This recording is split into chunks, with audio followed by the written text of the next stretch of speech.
గోంగూర ఊరగాయ తింటావా, అమ్మో బీపీ ఎక్కువ అయిపోతుంది. అయ్యో కొబ్బరి చట్నీ తింటావా, కొలెస్ట్రాల్ వస్తుంది.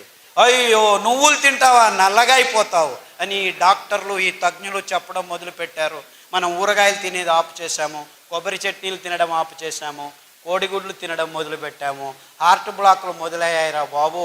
16 ఏళ్లకే హార్ట్ అటాక్ వచ్చి చచ్చిపోతుంటే ఏం చేయాలో తెలియదు. హార్ట్ అటాకు వెరీ డేంజరస్ అని లెక్చర్ల మీద లెక్చర్లు ఇస్తున్నారు, కానీ ఒక్క హార్ట్ అటాక్ నిలవట్లేదు. 16 ఏళ్ళకి హార్ట్ అటాక్ ఏమిటి, 20 ఏళ్ళకు బీపీ ట్యాబ్లెట్లు ఏమిటి అని ఒకడు ప్రశ్నించట్లేదు. మీరు చేయాల్సింది ఇంతే. ఒక వారం సొరకాయ, ఒక వారం దోసకాయ, ఒక వారం బూడిద గుమ్మడికాయ జ్యూస్ తాగొని పొద్దున తాగండి. 9 వారాల్లో 95% బ్లాక్ ఉందని మొన్న విజయవాడకి వెళ్ళాం. విజయవాడలో కదండి, 8 మంది ముస్లిం సోదరులు ఆసుపత్రిలోకి వెళ్తే ఆపరేషన్ చేసినా మేము గ్యారెంటీ ఇవ్వలేము, ఏం చేయాలో తెలియదు, చెయ్యి ఇలా ఎత్తలేము, కాలు ఇలా ఎత్తలేము అని వెళ్తే ఇలా చెప్పి పంపించేశారు. స్టంట్ వేయలేము, ఏమి చేయలేమని. మీ లెక్చర్లు విని దోసకాయ రసము, గుమ్మడికాయ రసము, బూడిద గుమ్మడికాయ రసము మీరు 9 వారాలని చెప్పారు. యాక్చువల్లీ 6 వారాలకే మాకు శక్తి వచ్చేసింది, నడవడం మొదలు పెట్టాము. 9 వారాలకు నేను ఇప్పుడు 3 కిలోమీటర్లు నడుస్తున్నానని ఒక్కరు కాదు, ఇద్దరు కాదు, 3 వచ్చి చెప్పారు. వందలు వేల మంది. కానీ దోసకాయ రసం తాగితే బ్లాక్ పోతుందా? సొరకాయ రసం తాగితే బ్లాక్ పోతుందా? సొరకాయ అంటే ఎలా ఉంటుంది? సొరకాయ అంటే సొరకాయలాగా ఉంటుంది.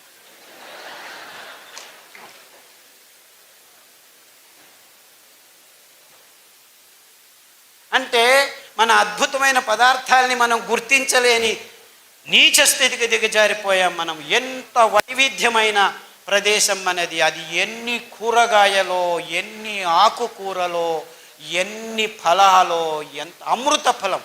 జాంపండు వస్తుంటే మేము దిగి జాంపండు అక్కడే తిని వచ్చేసాం. అమృత ఫలం, పేరే అమృతం, పరిపూర్ణ ఫలం. కానీ ఏమంటున్నారు? పాలు పరిపూర్ణ ఆహారం అంటున్నారు.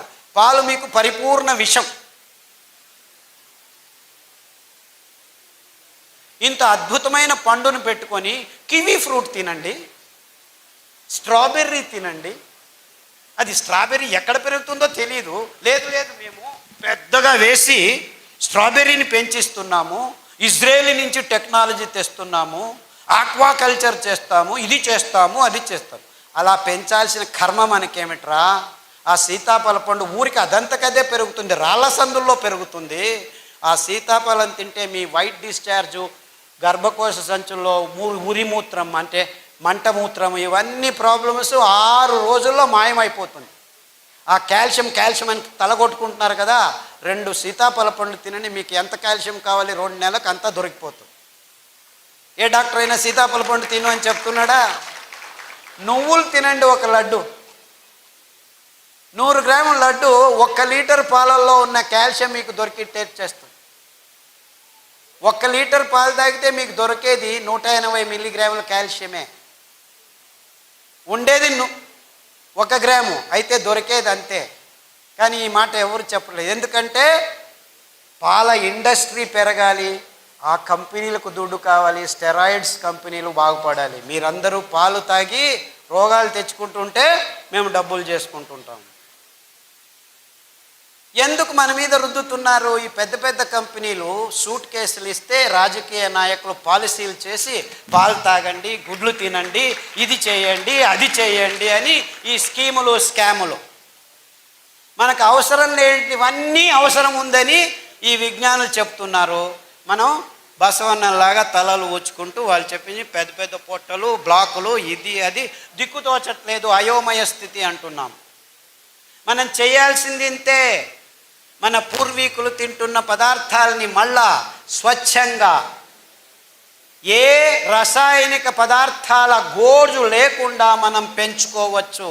మనమే కాదు, మొత్తం ప్రపంచానికి అద్భుతమైన ఆరోగ్య రహదారిని నిర్మించి తినండ్రా మీరు ఆరోగ్యంగా ఉండర్రా అని ఊరిక ఫ్రీగా పారవేయచ్చు. ఎందుకంటే ఈ ధాన్యాలు ఎక్కడ పడితే అక్కడ బయలుసీమల్లో, బంజరు భూముల్లో ఎవరి అవసరము లేదు, 4 వానలు చాలు. మీరు ఆ బియ్యాన్ని పెంచాలంటే 8,000 లీటర్ల నీళ్లు కట్టాలి 1 కేజీ పెంచేదానికి.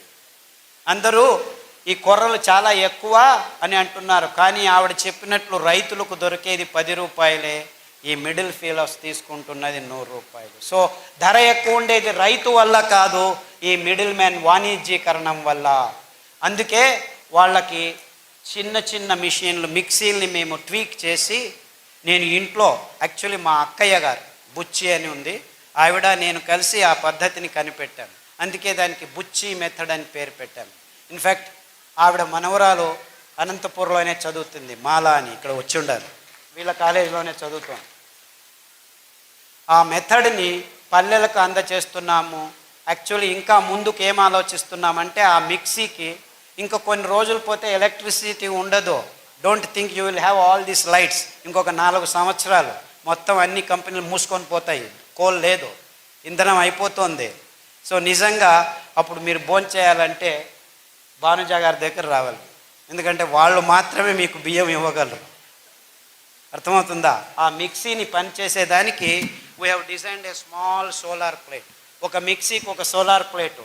సో చెట్టు కింద కూర్చొని ఆ ప్లేట్ చెట్టు పైన పెడతాము, నీడలో కూర్చుంటాము, ప్లేట్ ఎండలో ఉంటుంది, మిక్సీ రెడీ అవుతుంది, సిరిధాన్యం మీకు రెడీ చేస్తారు, బియ్యం రెడీ చేసి ఇస్తారు. సో ఆవిడ వెనక తిరగండి, ఆ మహిళల వెనక తిరగండి, మీకు నిజమైన ఆరోగ్యమైన సిరిధాన్యాలు ఇప్పుడు కాదు 5 సంవత్సరాల తర్వాత కూడాను దొరుకుతాయి. ఎందుకంటే ఆ డీసెంట్రలైజ్ టెక్నాలజీని మేము గడిచిన 5 సంవత్సరాల నుంచి పల్లె పల్లెకు వెళ్ళి ట్రైనింగ్ ఇస్తున్నాము. అందుకు బాలన్ గారు చాలా శ్రమిస్తున్నారు. బాలన్ ఎక్కడున్నావా బాబు?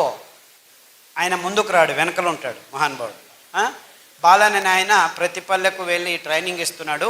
అంతేకాకుండా మైసూర్లో ఒక చిన్న పల్లెలో 5 ఘటకం అంటే 5 మిక్సీలు చిన్నగా వచ్చిన వాళ్ళందరికీ, వేరే వేరే ఊర్ల నుంచి వచ్చిన వాళ్ళకి ట్రైనింగ్లు ఇస్తూ ఉంటాం మేము. ఎందుకంటే ఈ ధాన్యాన్ని పెంచేది ఒకవైపు అయితే, ఈ మిషన్ల చేతుల్లో చిక్కుకొని మళ్ళా అందరం ఈ కంపెనీల కపిముష్టికి వెళ్లకుండా ఉండాలని డీసెంట్రలైజ్డ్ టెక్నాలజీ, అప్రోప్రియేట్ టెక్నాలజీ అని తయారు చేశాము. ఇప్పుడు పల్లెల్లోనే మీరు బియ్యాన్ని తయారు చేసుకోవచ్చు. పల్లె ప్రజలకి ఇది చాలా అవసరం. ఎందుకంటే మీరు పెంచుతారు, మళ్ళా కంపెనీలకు దారిపోకుండా మీ ఇంట్లోనే మీకు కావాల్సింది మీరు ఖర్చు పెట్టకుండా బియ్యం తయారవుతుంది. మీరు భోంచేసి మీరు ఆరోగ్యంగా ఉండి మిగిలింది ఎప్పుడు కావాలంటే అప్పుడు బియ్యం చేసి ఇవ్వచ్చు. ఈ అద్భుతం ఎందుకంటే ఈ ధాన్యాలు ఏ కెమికల్స్ లేకుండా 7 సంవత్సరాలు ఉంటాయి. మీరు పొట్టు తీయకుండా ఉంటే, పొట్టు తీస్తే 2 నెలల్లో పురుగు వస్తుంది. అంటే ఎంత అద్భుతంగా ఉంది చూసుకోండి. ఎంత కావాలో అంత బియ్యం చేసి అమ్ముకోవచ్చు, ఎంత కావాలో అంత తింటూ ఉండొచ్చు. సో దీన్ని నిలువ ఉంచేదానికి ఎవ్వరి కెమికల్ అవసరం లేదు.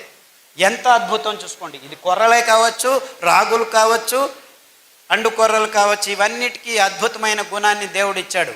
బీజ కవచం ఉందంటే ఏ పురుగు రాదు. బీజ కవచం తీసేస్తే పురుగు వస్తుంది, 1 నెలలో వచ్చేస్తుంది.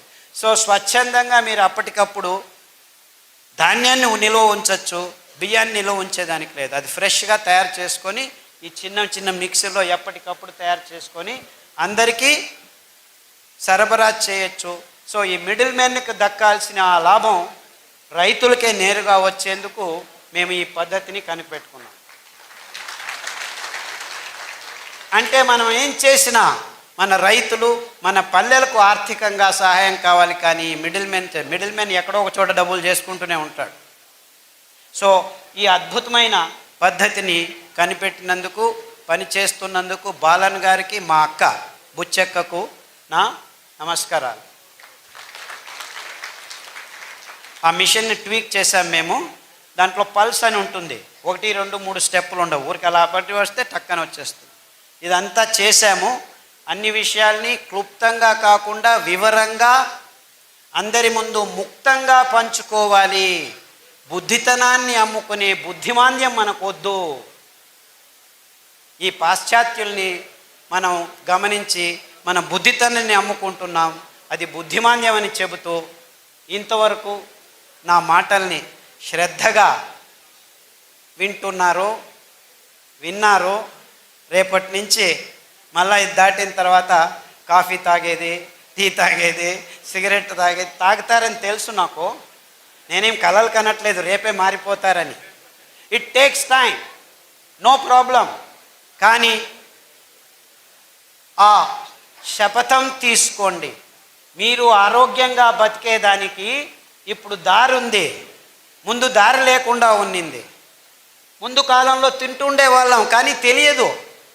కానీ మేము గడిచిన 20 సంవత్సరాల్లో ప్రాయోగికంగా ఈ భయంకరమైన రోగులకి ధాన్యాల్ని కషాయాల్ని తాగించి ఆరోగ్యవంతులను చేసి, ఇదేమి ప్లాన్ కాదు 3 నెలలు 4 నెలల తర్వాత మళ్ళా రోగాలు వచ్చేదానికి. ఈ ఆహారాన్ని మీరు సతతంగా తింటూ ఉంటే మీ దేహం ఆరోగ్యంతో 1 సంవత్సరం కాదు, 2 సంవత్సరాలు కాదు, మీరు 100 సంవత్సరాలు బ్రతికుంటే 100 సంవత్సరాలు ఆరోగ్యంగా ఉండొచ్చు అని చెబుతూ సెలవు తీసుకుంటున్నాను. అందరికీ నమస్కారం.